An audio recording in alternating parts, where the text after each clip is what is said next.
اور مذاکرہ جو ہے ایمان والوں کو نفع دیتا ہے۔ صحابہ کرام رضی اللہ تعالیٰ عنہ جو ہے جب آپس میں ایک دوسرے سے ملا کرتے تو ایمان کی تذکرے کیا کرتے، اور صحابہ فرماتے کہ آؤ ہم سب مل کر ایمان لے کر آئے۔ حضرت عبداللہ بن رواحہ رضی اللہ تعالیٰ عنہ کے بارے میں آتا ہے، جب وہ اپنے گھر سے باہر تشریف لاتے اور باہر آ کر یہ کہا کرتے آؤ ہم سب مل کر ایمان لے کر آئے، تو اس پر چند صحابہ ناراض بھی ہو جاتے کہ ہم تو ایمان والے ہیں، ہم سے کیوں کہتے ہیں ایمان لے کر آؤ؟ تو جا کر حضور اکرم صلی اللہ علیہ وسلم کی خدمت اقدس میں حاضر ہوتے ان صحابہ نے اس بارے میں بات کی، تو آپ علیہ السلام نے فرمایا کہ عبداللہ بن رواحہ جو ہے ایمان کی ایسی مجالس قائم کرنا چاہتے ہیں جس کے ذریعے سے ہمارے ایمان کے اندر روزانہ ترقی اور اضافہ ہو، کیونکہ ایمان جو ہے نا وہ تین قسم کا ہے۔ ایک ایمان ہے فرشتے کا ایمان، ایک ایمان ہے فرشتوں کا ایمان، اور ایک ایمان ہے انبیاء علیہ السلام کا ایمان، اور ایک ایمان ہے عام مسلمانوں کا۔ فرشتوں کا ایمان کیا ہے؟ اللہ پاک نے جس فرشتے کو جو کام دیا ہے قیامت تک وہ فرشتہ وہ کام کو انجام دیتا رہے گا، اس کے ایمان کے اندر نہ کمی آئے گی نہ اضافہ ہوگا۔ اگر اللہ نے ایک فرشتے کو کام دیا ہے کہ اللہ کے سامنے قیام کی حالت میں کھڑا رہے تو وہ قیامت تک قیام کی حالت میں اللہ کے سامنے کھڑا رہے۔ اگر اللہ نے فرشتے کو حکم دیا کہ رکوع کی حالت میں کھڑا رہے تو وہ قیامت تک رکوع کی حالت میں اللہ کے سامنے رہے گا۔ اگر کسی فرشتے کو اللہ نے حکم دیا کہ سجدے کی حالت میں رہے تو قیامت تک وہ سجدے کی حالت میں رہے، یعنی ان کے ایمان کے اندر کوئی کمی اور کوئی اضافہ نہیں۔ اور ایک ہے انبیاء علیہ السلام کا ایمان۔ انبیاء علیہ السلام کا ایمان جو ہے وہ روزانہ بڑھتا ہے، روزانہ ترقی کر رہا ہے، روزانہ بڑھتا ہے، ان کے ایمان کے اندر کمی نہیں آتی بلکہ بڑھوتری آتی ہے، بڑھتے ہی چلا جاتا ہے۔ اور ایک ہے عام مسلمانوں کا ایمان، وہ کبھی گھٹتا ہے کبھی بڑھتا ہے، کبھی گھٹتا ہے کبھی بڑھتا ہے۔ جب آدمی ایسی مجالس کے اندر بیٹھتا ہے جہاں ایمان کے تذکرے ہوں، ایمان کی باتیں ہوں، ایمان کے بولوں کو بولا جائے، اللہ کی ذات سے ہونے کے بول کو بولا جائے، اللہ کی ذات سے ہونے کے بول کو سنا جائے، تو اس سے اللہ کی ذات عالی سے ہونے کا یقین دل کے اندر ہوتا ہے، اس کے ذریعے سے ایمان کے اندر ترقی اور ایمان کے اندر اضافہ کرتا ہے۔ کیونکہ ساری چیز جو ہے نا وہ ایمان ہے، ساری چیز وہ ہے ایمان ہے۔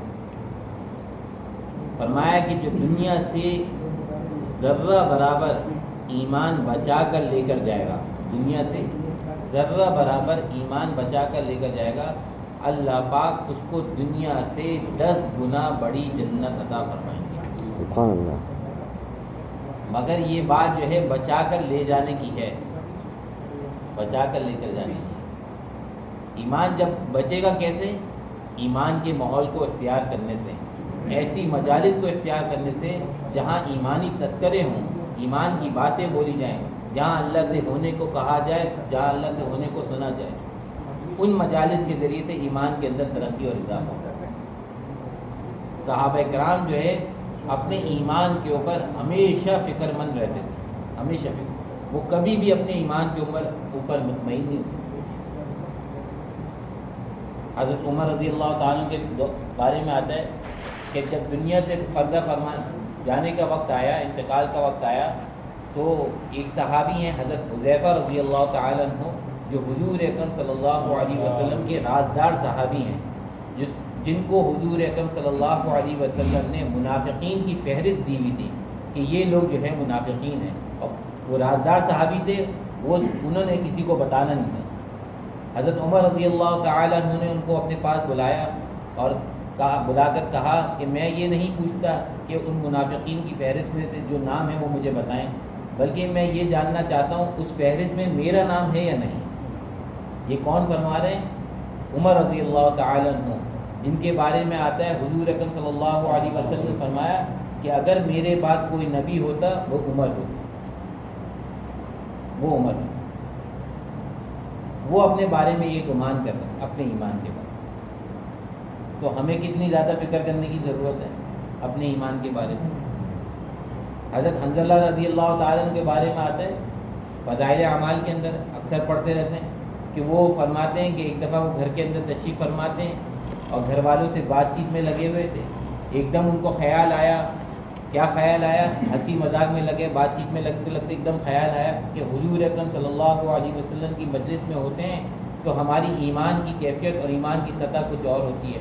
جب ہم گھر میں آتے ہیں، گھر والوں کے ساتھ ہنسی مذاق میں لگ جاتے ہیں تو ایمانی سطح اور کیفیت کچھ اور ہوتی ہے. اور یہ کہتے ہوئے کھڑے ہو گئے کہ حنظلہ منافق ہو گئے، اور کہتے ہوئے یہ گھر سے باہر تشریف لے گئے. تو راستے میں حضرت ابوبکر صدیق رضی اللہ تعالیٰ عنہ ملے. حضرت ابوبکر صدیق رضی اللہ تعالیٰ عنہ سے کہنے لگے کہ حنظلہ منافق ہو گئے. تو حضرت ابوبکر صدیق رضی اللہ تعالیٰ عنہ نے پوچھا کہ کیا بات ہے، بات کیوں کہہ رہا ہوں؟ کہا کہ میں جب حضور کے مجلس میں ہوا کرتا ہوں تو میری ایمانی کیفیت اور سطح کچھ اور ہوتی ہے، اور جب میں گھر میں آتا ہوں، گھر والوں کے ساتھ ملتا ہوں، بات چیت کرتا ہوں، ہنسی مذاق میں لگتا ہوں تو سطح کچھ اور ہو جاتی ہے ایمان کی. تو حضرت ابوبکر صدیق رضی اللہ عنہ نے فرمایا کہ یہ بات تو ہمارے ساتھ بھی پیش آتی ہے، چلو آؤ مل کر حضور اکرم صلی اللہ علیہ وسلم سے جا کے اس کے بارے میں دریافت کریں.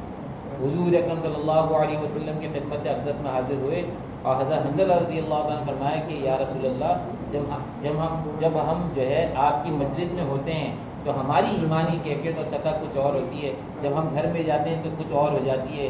تو فرمایا حضور اکرم صلی اللہ علیہ وسلم نے حضرت حنظلہ سے، اے حنظلہ، جو کیفیت تمہاری میری مجلس میں ہوا کرتی ہے، اگر وہ کیفیت تمہارے گھروں میں ہو جائے تو فرشتے تمہارے راستوں میں آ کے تم سے مصافحہ کریں، تمہارے بستروں پہ آ کے تم سے مصافحہ کریں، مگر حنظلہ گاہے گاہے. یعنی یہ کیفیت آہستہ آہستہ آہستہ کر کے بنتی ہے. تو سب سے بنیادی چیز ہے وہ اپنے ایمان کو، یقین کو بنانا. کیونکہ فرمایا کہ اگر دل کا یقین درست ہوگا تو جسم سے نکلنے والے اعمال درست نکلیں گے. اگر دل کا یقین بگڑا ہوا ہوگا تو جسم سے نکلنے والے اعمال خراب اور برے نکلیں گے. حضور علیہ الصلوۃ والسلام نے فرمایا کہ تمہارے جسم کے اندر گوشت کا ایک ٹکڑا ایسا ہے، اگر وہ ٹھیک ہو جائے تو سارا کا سارا جسم ٹھیک ہو جائے گا. پھر فرمایا توجہ اور دھیان سے سنو، وہ دل ہے، وہ دل ہے، وہ دل. اپنے دل کے یقین کو درست کرنا، دل کے یقین کو درست کرنا. صحابہ جو ہے فرماتے ہیں کہ 13 سال، کم و بیش 9 سال 13 سال تک صرف ایمان کے بنانے کی محنت ہوتی رہی، ایمان کے بنانے کی محنت ہوتی رہی. احکامات تو اللہ کی طرف سے بعد میں اترے. جب ایمان مضبوط ہو گیا پھر اللہ کا جو حکم متوجہ ہوا، اس حکم کو پورا کرنا صحابہ کے لیے آسان ہو گیا. تو اسی لیے فرمایا کہ جتنا ایمان مضبوط ہوگا اتنا جسم سے نکلنے والے اعمال مضبوط اور جاندار نکلیں گے. جتنا ایمان کمزور ہوگا اتنے اعمال خراب ہو جائیں گے. تو اپنے ایمان کو، یقین کو بنانا، اپنے ایمان کو، یہ سب سے بنیادی چیز ہے. سب سے بنیادی محنت یہی ہے کہ اپنے ایمان کو اور یقین کو بنانا. اب ایمان بنے گا کیسے؟ ایمان بنے گا ایمان کی دعوت دینے سے، اللہ کی بڑائی کو بولنے سے، اللہ کی بڑائی کو سننے سے. اتنا اللہ کی بڑائی کو بولنا، اتنا اللہ کی بڑائی کو سننا کہ اللہ کی ذات سے ہونے کا یقین دل کے اندر اتر جائے. آج مخلوق سے ہونے کے بول کو اتنا بولا، اتنا بولا، اتنا بولا کہ مخلوق سے ہونے کا یقین دل کے اندر اتر گیا. مال سے ہونے کا یقین دل کے اندر اتر گیا، چیزوں سے ہونے کا یقین دل کے اندر اتر گیا. نہ اترا تو اللہ کی ذات سے ہونے کا یقین دل کے اندر اتر گیا. تو محترم بھائیو، دوستو، بزرگوں، سب سے بنیادی چیز ہے وہ اپنے ایمان کو، یقین کو بنانا. اسی لیے کہتے ہیں کہ اللہ کی بڑائی کو مجمع کے اندر بھی بیان کرے، انفرادی بھی بیان کرے، لوگوں کے پاس جا کر بیان کرے، اکیلے میں بھی اللہ کی بڑائی کو بیان کرے کہ اللہ خالق ہیں، باقی سب مخلوق ہیں. اللہ پاک ہمارے مالک ہیں، باقی سب مملوک ہیں. اللہ پاک ہمارے رازق ہیں، باقی سب مرزوق ہیں. اللہ صمد ہیں. فرمایا کہ صمد اس ذات کو کہتے ہیں جس کے سارے کام سب کے بغیر بن سکتے ہیں اور کسی کا کوئی کام اس کے بغیر نہیں بن سکتا. صمد اس ذات کو. اللہ کی ذات وہ ذات ہے جس نے ابراہیم علیہ السلام کو 40 روز تک آگ کے اندر حفاظت کر کے دکھائی. اللہ کی ذات وہ ذات ہے جس نے موسیٰ علیہ السلام کو اور ان کی قوم کو سمندر کے اندر سے پار کر کے دکھایا. اللہ کی ذات وہ ذات ہے جس نے یونس علیہ السلام کی مچھلی کے پیٹ کے اندر حفاظت کر کے دکھائی 40 روز تک. اللہ کی ذات تو وہ ذات ہے جس نے عزیر علیہ السلام کو 100 سال سلایا اور 100 سال سلانے کے بعد دوبارہ اٹھا کر دکھایا. اللہ کی ذات وہ ذات ہے جس نے اصحاب کہف کو 309 سال سلایا اور 309 سال سلانے کے بعد دوبارہ اٹھا کر دکھایا. کرنے والی ذات ایک اکیلے اللہ پاک کی ہے، یہ ہے لا الہ الا اللہ. جہاں سے جو کچھ ہوتا ہوا نظر آ رہا ہے وہاں سے نہیں ہو رہا، کرنے والی ذات ایک اکیلا اللہ پاک ہے۔ یہ سب ہماری آنکھوں کا دھوکہ ہے، دھوکہ ہے۔ نظر یہ آ رہا ہے کھانا کھا رہے ہیں تو بھوک مٹ رہی ہے، پانی پی رہے تو پیاس بجھ رہی ہے۔ پانی پیاس بجھانے میں اللہ کے حکم کا محتاج ہے، کھانا بھوک مٹانے میں اللہ کے حکم کے محتاج ہے۔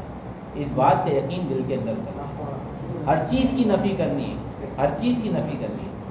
انسان ہر چیز کی نفی کرتا ہے مگر اپنی نفی نہیں کرتا۔ وہ کہتا ہے نہیں بھائی مجھ سے ہوتا ہے، اگر میں کاروبار پہ نہیں جاؤں گا، میں ملازمت پہ نہیں جاؤں گا، میں دکان پر نہیں جاؤں گا، میں تجارت نہیں کروں گا تو کھاؤں گا کہاں سے؟ اس سے کوئی یہ تو پوچھے کہ ماں کے پیٹ کے اندر کس نے کھلایا تھا بھائی؟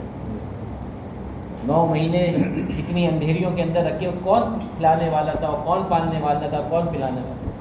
وہ اللہ کی ذات، اللہ کی ذات۔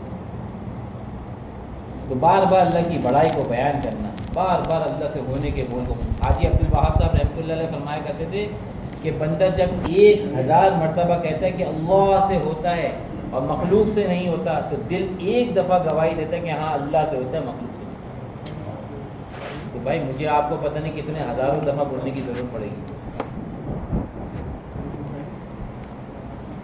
جب ایمان بن جائے گا تو پھر اللہ کے سارے احکامات پر چلنا آسان ہو جائے گا۔ پھر جو حکم اللہ کا اترے گا اس حکم کو پورا کرنا جیسے صحابہ کے لیے آسان تھا ویسے ہمارے لیے بھی آسان ہو جائے گا۔ جو حکم ہماری طرف متوجہ ہوگا اس حکم کو پورا کرنا آسان ہوگا۔